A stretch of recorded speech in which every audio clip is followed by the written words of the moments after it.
There is so much rich history right here in the community of Flint, and today we are visiting the Whaley house, and joining me now is Justin, the executive director. How you doing? I'm doing wonderful. Thanks for coming to visit. Yes, thank you so much. Well, you want to share exactly, who this home belonged to and why it has so much history right here in this community? Yeah, definitely. So Kearsley Street, where we're on right now, was once Millionaires Row. Wow. Some of Flint's most influential families once lived here when Flint was the richest city in the United States. Nice.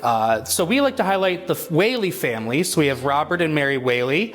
Robert was the president of Citizens National Bank. A lot of Flint people will remember Citizens Bank, but his wife Mary was the reason we had all that money in that time period. Her father was a lumber baron and was the initial founder of Citizens. Wow. The Citizens Bank will become important later on in the tour when I talk about General Motors. All right, well, let's keep going. Okay. Well, Justin, it looks like we kind of wandered into the kitchen. Tell us where we are. Yeah, so we came in through technically the back of the house. So we came in like the staff would have come in. So the kitchen here, the kitchen is the heart of the home though, right? Yes, for sure. So the maid spends most of her time in this part of the house. What's really cool though is we actually still open the house for private rentals and tea parties. Nice. So the kitchen's actually still used. Oh, wow. For its How intended cool. purpose. Obviously we don't use the 1918 Garland stove. I was gonna say, how cool would that have been to actually use it? Well, we do have electric appliances that are hidden in the cabinets. But yeah, this is where the maid spends most of her time. This is where the children, even the wealthy, in homes just like this, children will be sent to hang out in the kitchen with the help. It was a completely different time period, different social norms. But this is just your small appetizer, so to speak, of our archives and what we have on display. In this room, I do like to mention that what you're about to see, 80 to 85% of the artifacts we have came from this family. Oh, wow. And their grandson donated all these artifacts throughout the 1970s when we became a museum, and even wrote out what the rooms were supposed to look like, where they went. So everything is actually for the most part, what the house did look like circa 1885 to 1920. Yeah, why is it important for museums like that to kind of like actually have the artifacts to kind of tell that story? Yeah, so that makes it a more immersive experience for our visitors. And it's an educational part of it too, right? Because then it's one thing just to see an artifact on display, but then you can actually see in a house museum the artifact being used in its intended purpose. Because there's random pieces that people go, what was this used for? And then we can kind of show it, like in the kitchen, you could show what it would have been used for in those purposes.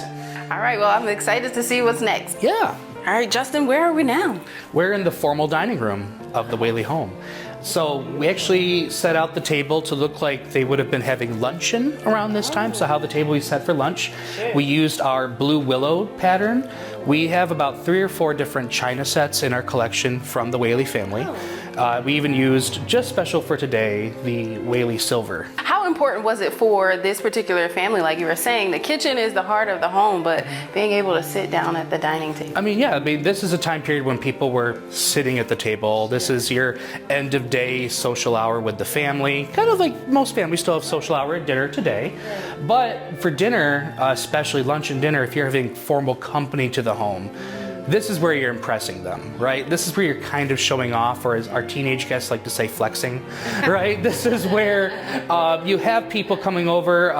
Business deals could be made at the dinner table, yes, right? For sure. Mary Whaley, the lady of the house, and I imagine other ladies of houses in these kinds of homes, this is where they can show off their skills that they're a good hostess. Yeah, for sure. Now you were talking about this was essentially Millionaires Row. Like, tell us about that time period and how important that was for Flint to being a city, one of the richest cities at that time. So a lot of our money came from the lumber industry. Sure. So a lot of people, they think of Flint, Michigan, they think of the auto industry, and that's about it. But we had this whole other history pre-1908, right? There was the fur trade, Native Americans, lumber era. And so a lot of these immigrants were actually coming into the Michigan region, pioneers and whatnot, and then they were buying up swaths of land and cutting down all the trees and made fortunes overnight. But that becomes important because once they make these settlements in these areas, then they can invest their money into the communities. So a lot of the millionaires that lived along Kearsley Street, for example, became philanthropists. Philanthropy is one of our major themes here. So these families didn't just hoard their wealth. right? They started community endeavors like theaters, churches, playgrounds. The Whaley family started the Whaley Children's Foundation, right, for the children. So the money was, nice to have to show off, but also it helped their local communities thrive. And it's great that it was important to them to give back, like you said, to allow the community to thrive. Okay, well, let's keep going. Okay. So if I may, just for a moment, you come into this house, a lot of Victorian era homes, you have this preconceived notions that they were really stuffy, that they were cold kind of people. So for example, this house, this was a family home. By the late 19th century, early 20th century, Robert and Mary are grandparents. They have a 2-year-old running around the house. It was not a quiet home. They had the pet bird, for example, Loretta. We're finding in our archives, they had several different dogs and cats that were running around here as well. I love to point out Loretta, though, because she actually used to live in the conservatory. That's a project of restoration we're working on right now to raise funds to restore the conservatory and get the bird out of the house. The grandson liked to pick on the bird a lot out there, and apparently everybody in the family disliked that bird except for Mary Whaley. So that's like our inside joke here at the museum is get Loretta back outside. Yeah. Tell us a little bit more on that mission of the restoring the conservatory. Yeah, so this project has been in the works, believe it or not, since the 1970s. When their grandson donated a lot of the artifacts and was telling his personal opinions of the house, he actually made it clear in a few of his letters that, he thought it would be nice to restore that conservatory. And Mary Whaley would have obviously kept, exotic plants in there. We'd like to use it for that purpose, but also as an educational tool. For children, for maybe plant species, wildlife. This would be a great educational tool, and also to beautify the exterior of the home and completely restore it. Wow, that's fantastic. Yeah, I love that, education is at the forefront of what you guys are all doing. We are, yes. Yes, okay, well, let's keep going. Well, Justin, I don't know what room we're in, but I just love the idea that this piano is here because I also think music is important for a lot of families. It's very important, and it was very important in the 19th century as well. So music was a main form of entertainment, right? Yeah. For young Florence, their daughter, this would have been her way of wooing a future husband, right? Learning to play piano, knowing music.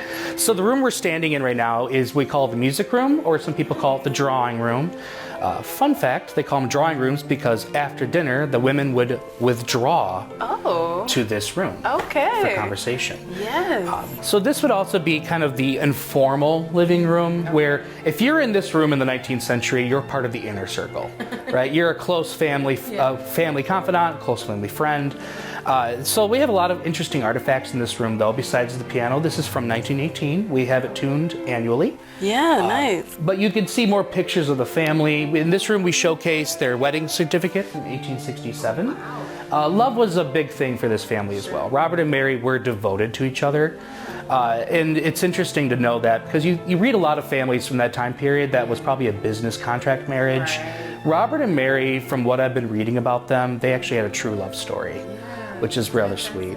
What's that like for you to kind of like dive deeper into that family story? It's kind of weird, honestly, to, kind of snoop into a family's private life, right? Like this was a private family, but now, their artifacts, their archives are accessed by myself and, members of the public should they make a request to do some research.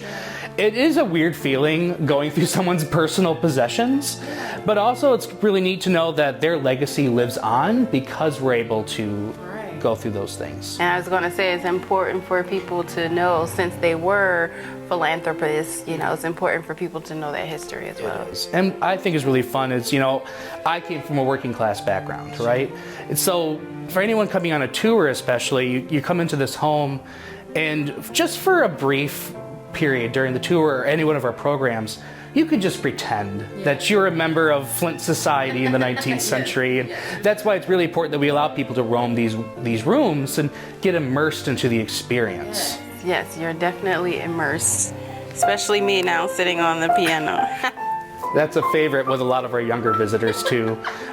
We have a lot of the Whaley family music on display and in our archives. So a lot of the piano sheets actually were possessions of the Whaley families. And we're working on digitizing them so that people can actually play the music the Whaleys played. That's fantastic. Oh, wow. All right, well, we'd love to see more. Okay. Well, Justin, I just love all the artifacts, and like you were saying, there's so many here, but I just love how it all looks, and it's really telling the story. So where are we now? We're actually in the library of the family home, and we like to say this is the new edition. This is the 1885 edition the family made when they first moved in. They remodeled the house.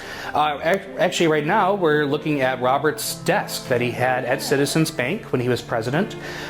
This is probably one of the most important artifacts next to the loan book we have on display. A man named Billy Durant approached Mr. Whaley in 1886 asking for $2,000 a loan to start a new carriage company, Flint Road Cart. Flint Road Cart would eventually become General Motors. Wow. That $2,000 loan was signed on this desk. Oh, wow. And now we see how much of a contributing factor General Motors really had on this community and the entire country. It was the arsenal of democracy, right? Like 2 world wars were won with General Motors, and it supplied countless jobs for so many people.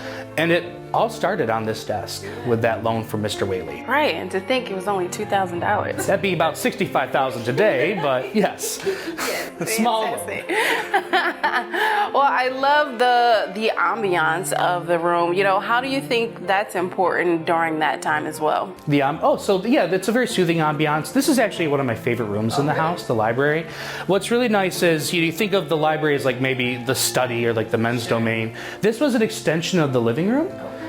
This is where the children would gather. You know, their daughter would learn how to read in this room. This is where social activities could have taken place.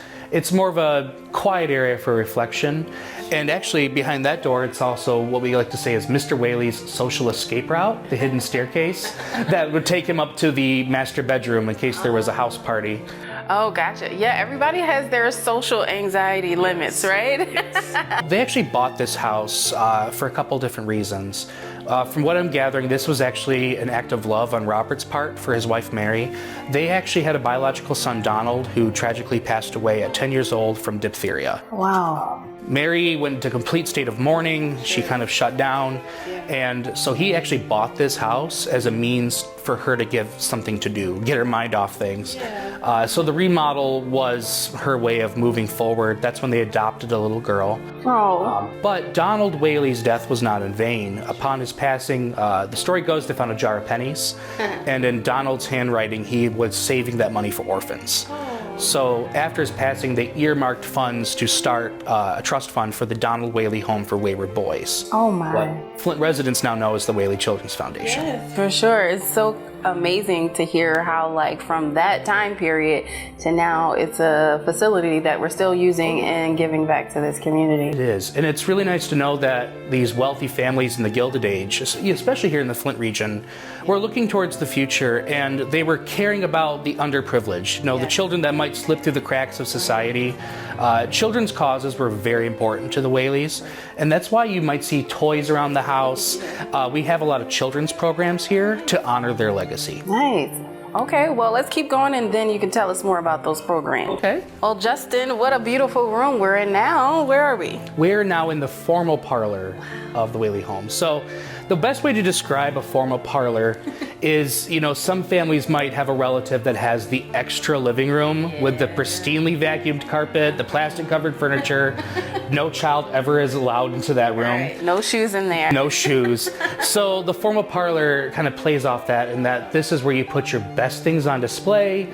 This is when formal company comes. This is where you want to impress them the most. Yes. You know, like the neighbor kids aren't going to be hanging out in this room. The governor, when he comes to visit the family, comes to this room. The in-laws, you know, they would be brought to this room. This is where formal tea would happen, probably with one of Mrs. Whaley's guests. This is where my way of honoring their legacy with the idea of formal parlors is I've actually hand-selected a few of my favorite artifacts and displayed them in this room. Well, you did a great job because I see the tea set over there. You could have tea in here, like you said, with the governor. Mm-hmm. Now, I want to talk about like the patterns and the colors. Yeah. Like, how does that really play a role from that time period? Yeah. So Victorians were what we call maximalists. Some people in the 21st century might even call them hoarders, but I call them collectors. Sure. So they liked having very eclectic vibes in their homes. They enjoyed having different color schemes, and it kind of showed off the wealth. The kind of more things that you showed off that you had, the higher in society you got.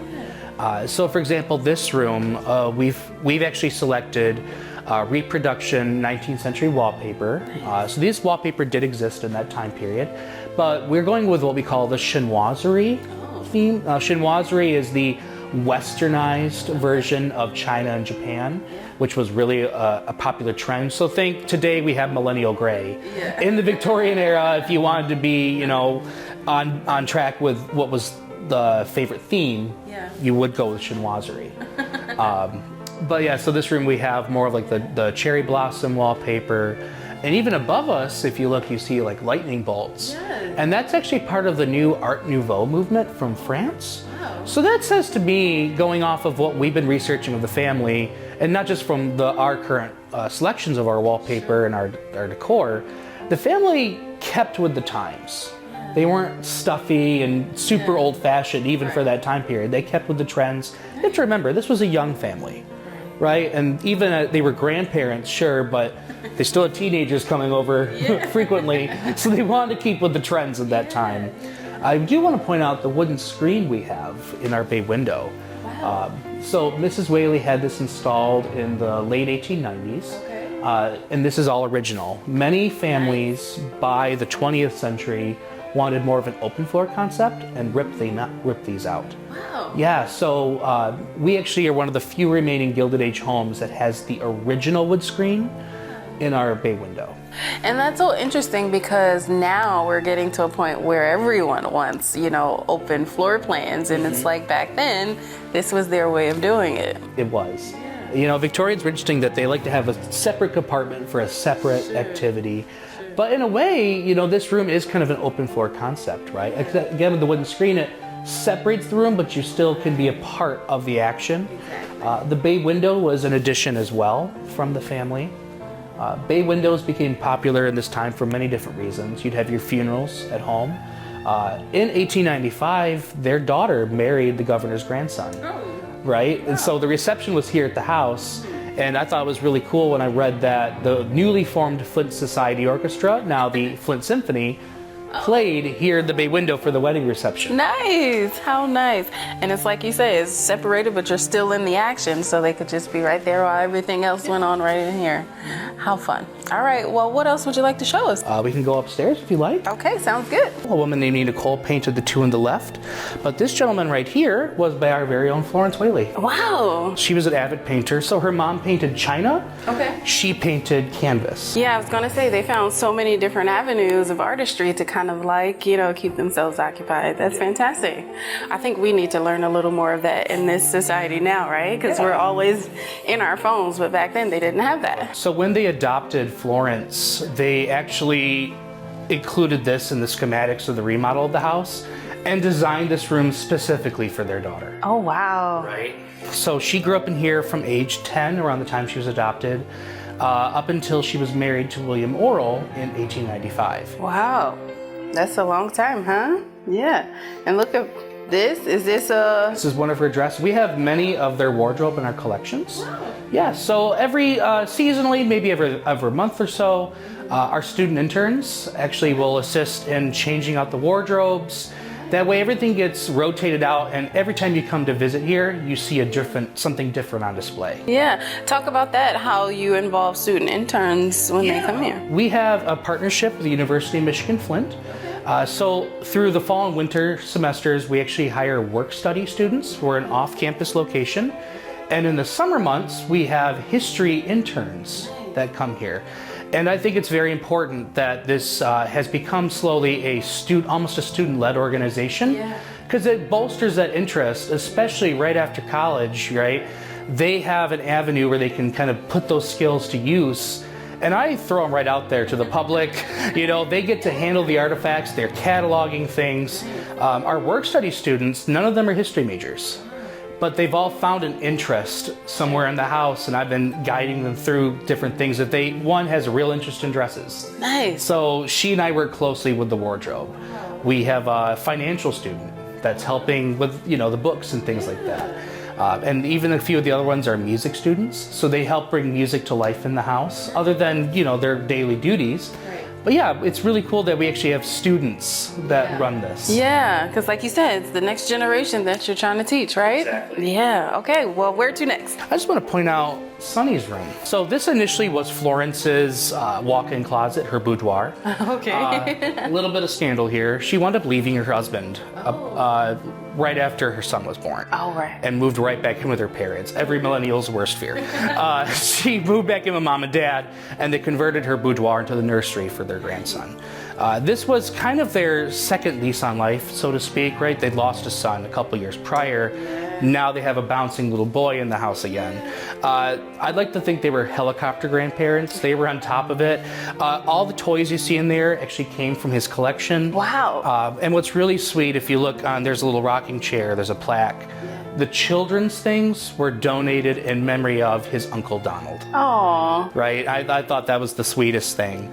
But yeah, so, you know, when we have younger guests come to visit us, you know, it's really neat for them to see that there were children just like them that lived 100 some years ago, right? Yes, absolutely. And they definitely made use of the space, changing her whole boudoir into a nursery. How cool. Sonny, like I said, Sonny, or Captain Oral, however you want to call him, he is a very important figure, and not just to the history of the family, to the museum itself. Like I said, he donated 80% of the artifacts we have here. He was very involved in the restoration process. Just like his grandparents, he was a philanthropist. He was involved in children's activities in Virginia, where he would later live. Navy veteran, all-around good guy. Yeah, that's fantastic. All right, well, let's see more.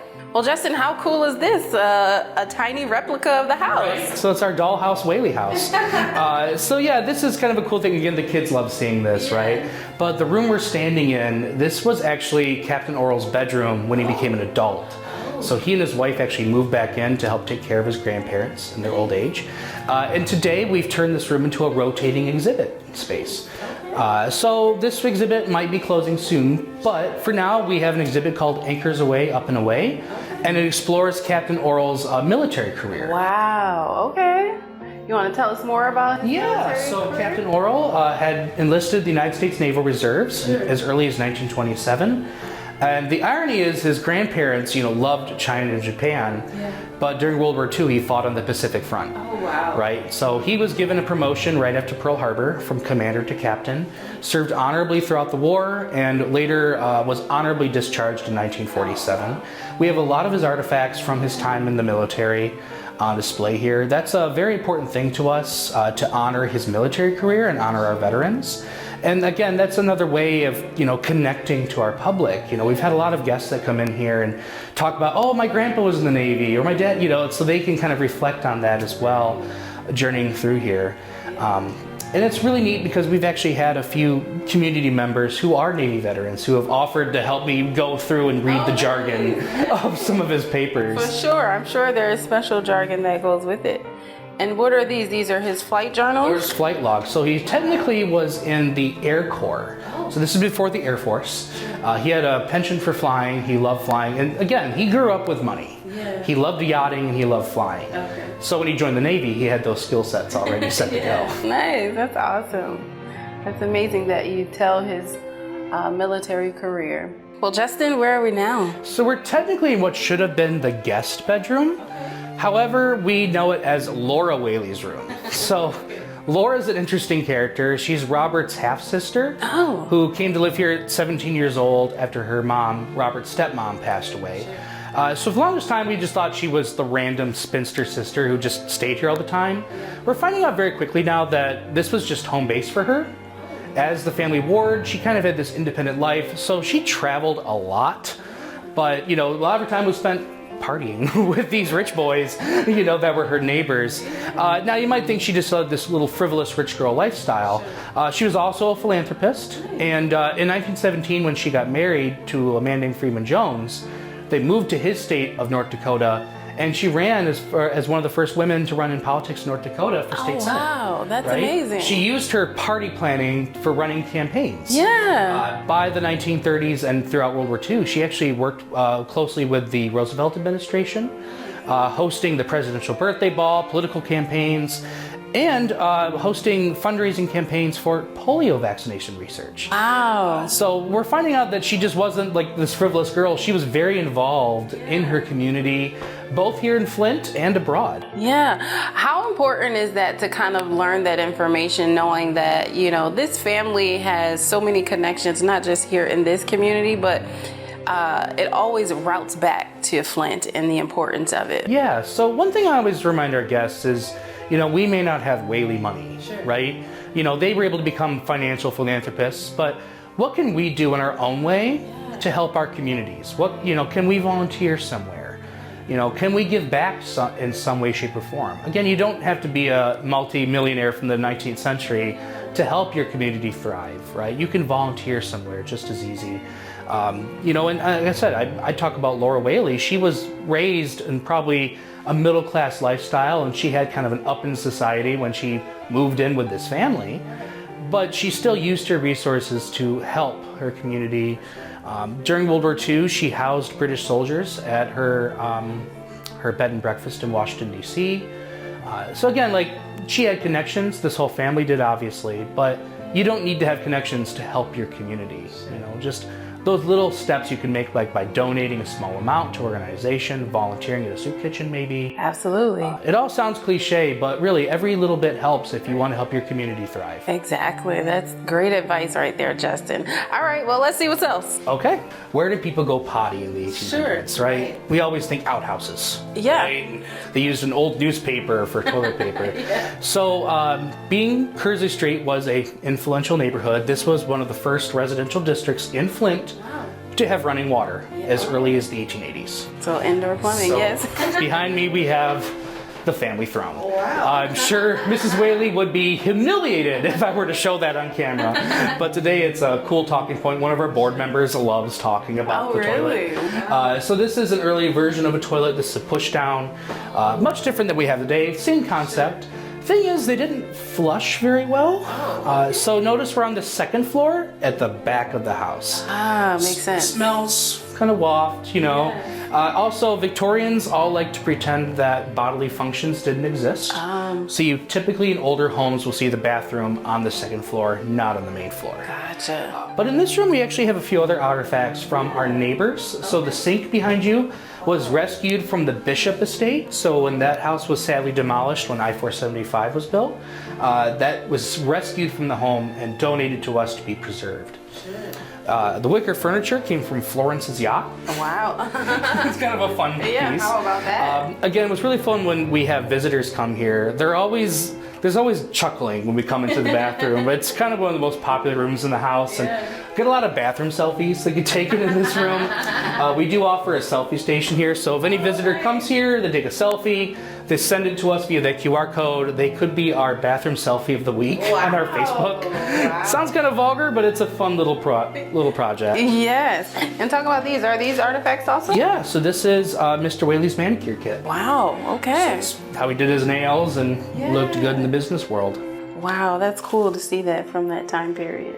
Justin, is this the main bedroom? This is the master bedroom. Oh. We lovingly call it Grandma and Grandpa's room. Okay. So this is where Robert and Mary slept. This is where they started their day and ended their day.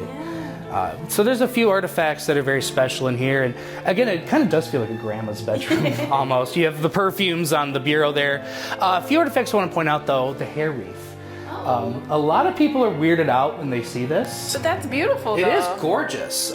So what's really nice about this, like earlier I said that we always assume Victorians are these cold, distant people.